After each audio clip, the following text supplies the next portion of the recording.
Congress party आजकल जो है घोटाला को उजागर करने में लगे हुए हैं और प्रेस कॉन्फ्रेंस यानी पीसी के ऊपर पीसी कर रहे हैं। इसी सिलसिले में security and exchange board of India यानी कि सेबी का घोटाला जो है उन्होंने एक्सपोज किया है और उस घोटाले में माधवी बुच की कितनी बड़ी भूमिका है और माधवी जो है कितना बड़ा घोटाला किया है सेबी के अंदर रह करके। आईसीआई बैंक का और आईसीआई का सेबी के साथ क्या रिलेशन रहा जिसके वजह से इतनी बड़ी घोटाला हुआ, किस प्रकार से जो है वहाँ से रिटायर होने के बाद भी जो है वहाँ से सैलरी जो है वहाँ से सैलरी से दुगना वो पैसे लेते रही।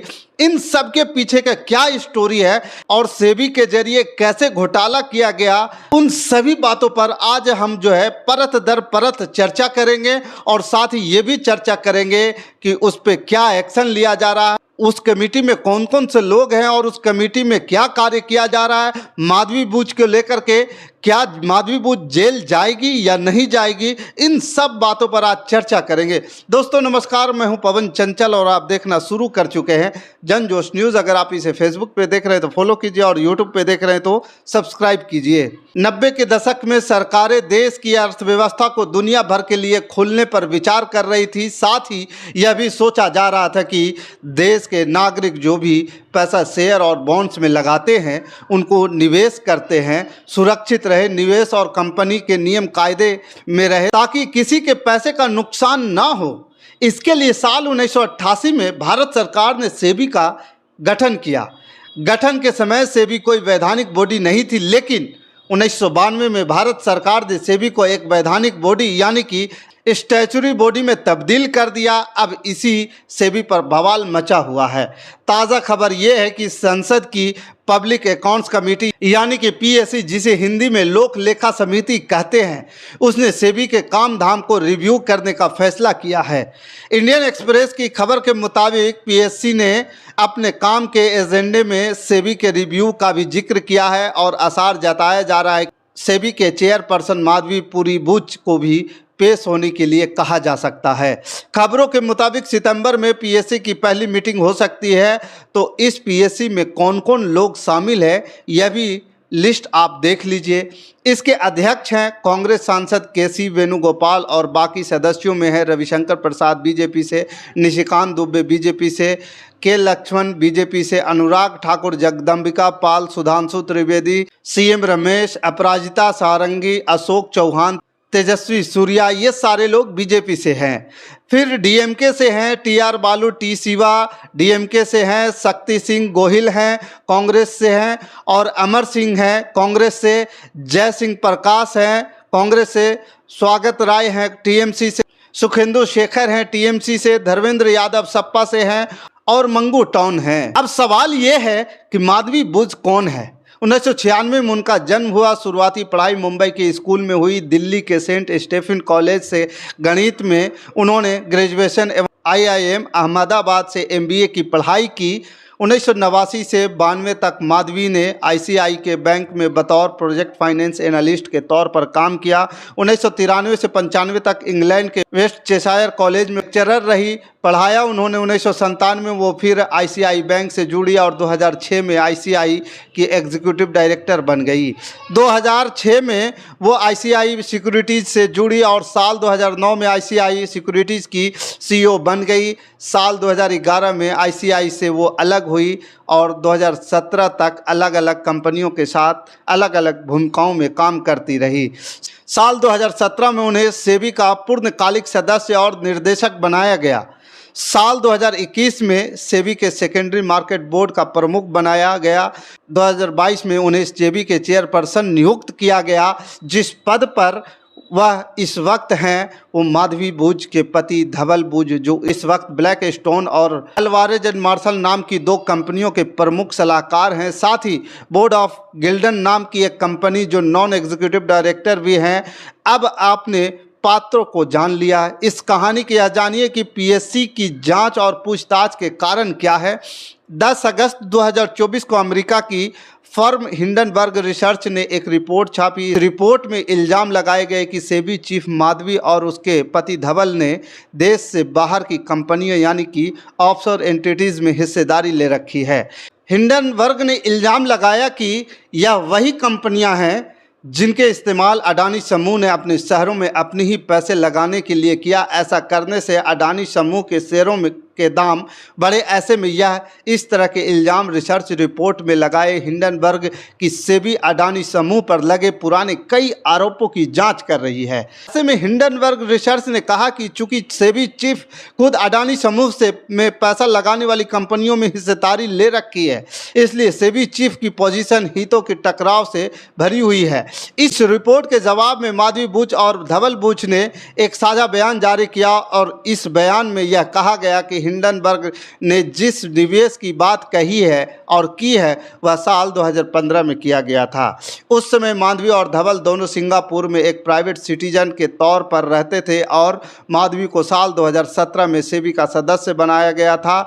ऐसे में निवेश का समय सेबी के सदस्य बनने से 2 साल पहले का था। नियमों के मुताबिक सदस्यता ग्रहण करते समय सेबी के सारे निवेश के बारे में साफ तौर पर बता दिया गया था, तो ये उनकी ओर से सफाई आई। लेकिन सेबी चीफ पर इल्ज़ाम यहाँ पर ख़त्म नहीं हुई। न्यूज़ एजेंसी है रॉयटर्स, उसने 16 अगस्त के दिन एक रिपोर्ट प्रकाशित की।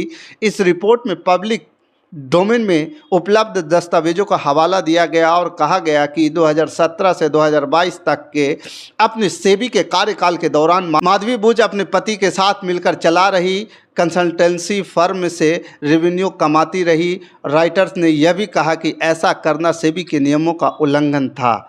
सफाई में माधवी ने कहा कि इस फर्म को वो नहीं, उनके पति ही चला रहे थे और इसकी जानकारी सेबी को दे दी गई थी। इसके अलावा कांग्रेस पार्टी ने एकाधिक मौके पर प्रेस कॉन्फ्रेंस करके माधवी बुच पर इल्ज़ाम लगाए। उन्होंने आईसीआई छोड़ने के बाद भी आईसीआई से कमाई अपनी जारी रखी, ऐसा आरोप लगाए। यह कमाई उनके साल 2017 में सेबी सदस्य बनने के बाद भी जारी रही, ऐसा कांग्रेस ने कहा। इन इल्ज़ाम के मुताबिक 2017 से 2024 के बीच ICI bank, ICI Prudential SOP से 1 करोड़ 80 लाख हासिल हुए। कांग्रेस का दावा था कि बुच जो है सेबी चीफ के तौर पर मिलने वाली सैलरी से कहीं ज़्यादा इनकम प्राइवेट बैंकों से मिली। इसके बाद आईसीआई बैंक ने एक बयान जारी किया। उन्होंने कहा कि माधवी को सैलरी दी गई, रिटायरमेंट के बाद वो बेनिफिट्स दिए जा रहे थे। लेकिन मामला यहां पर रुका नहीं। आईसीआई के इस जवाब पर भी एक क्लेम आया। कांग्रेस के प्रवक्ता पवन खेड़ा ने कहा कि आईसीआई की ओर से दिए जा रहे post retirement benefit Madhabi Buch को दी जा रही है। सैलरी बहुत ज़्यादा था। वो माधवी बुच सेबी में है और जो सेबी जो है लगातार अपने ऑर्डर्स दे रहा है कि उनके केसेस को डील कर रहा है। इनसाइडर ट्रेडिंग तक का एक केस था जिसका सेटलमेंट माधवीपुरी बुच जी जिस संस्था में है, जिस संस्था की वह अध्यक्ष हैं, प्रमुख हैं, उस संस्था में वो काट की इनसाइड ट्रेडिंग केसेस का भी निपटारा किया। आरोपों के बीच सेबी के वर्क कल्चर को लेकर भी सवाल उठे। 3 सितंबर को खबर आई कि सेबी लगभग 500 कर्मचारियों ने वित्त मंत्रालय को एक शिकायत चिट्ठी लिखी है। भेजे गए पत्र में कहा गया कि सेबी प्रमुख का बैठकों में चलाना, डांटना और सार्वजनिक रूप से अपमानित करना एक आम बात बन गई है। इस चिट्ठी में आगे इल्ज़ाम लगाए गए हैं कि बुच का रवैया जो है टीम के सदस्यों के प्रति कठोर है। उनके साथ गैर पेशेवर भाषा का इस्तेमाल किया जाता है। उनकी मिनट दर मिनट की गतिविधि पर नज़र रखी जाती है। इसके अलावा उन्होंने ऐसे टारगेट रखे हैं जिसे पूरा करना कर्मचारियों के लिए संभव नहीं है। आए दिन टारगेट्स में बदलाव होते रहते हैं जो कर्मचारियों की मानसिक सेहत पर बुरा असर डालता है। इस चिट्ठी का खंडन सेबी की ओर से किया गया। सेबी ने 4 सितंबर को बयान जारी किया और कहा कि सेबी के कर्मचारियों को बाहरी तत्वों की ओर से गुमराह किया जा रहा है। इस आरोप के बाद शिकायत करने वाले कर्मचारियों ने मुंबई में सेबी ऑफिस के बाहर प्रोटेस्ट किया और माधवी बुच के इस्तीफे की मांग की। तो वो आरोप हो गए जिनके बाद माधवी बुच और सेबी के कार्यप्रणाली पर सवाल उठने लगे।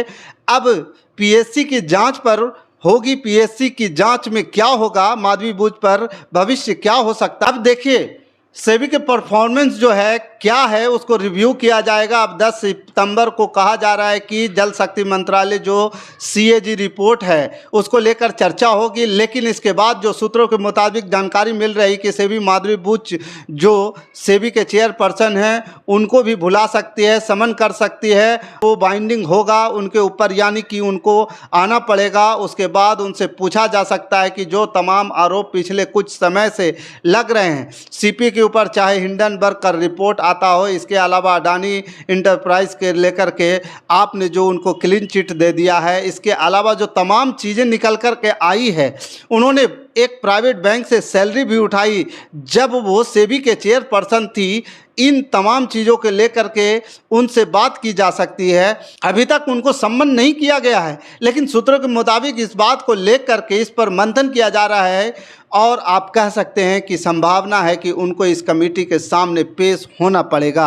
मैं यह जानकारी भी दे दूं दर्शकों को कि यह पहली बार ऐसा नहीं होगा कि एक से सेबी चेयरपर्सन को पब्लिक अकाउंट कमेटी है उनको सामने पेश होना होगा या वो अपनी सफाई पेश करेगा। इससे पहले भी ऐसा होता रहा है। तो पीएससी के चेयरपर्सन केसी कांग्रेस पार्टी लगातार इस बात को उठाती रही है कि स्टॉक मार्केट में चीज़ें ठीक नहीं चल रही है, सेबी को लेकर के सवाल उठती रही है और वजह से पूरी खबर बहुत संजीदा से लिया जा रहा है। इस खबर में आगे जो भी अपडेट्स आएंगे वो आपको हम लगातार बताते रहेंगे। इसके लिए हमारे साथ बने रहिए। धन्यवाद। जय हिंद, जय भारत।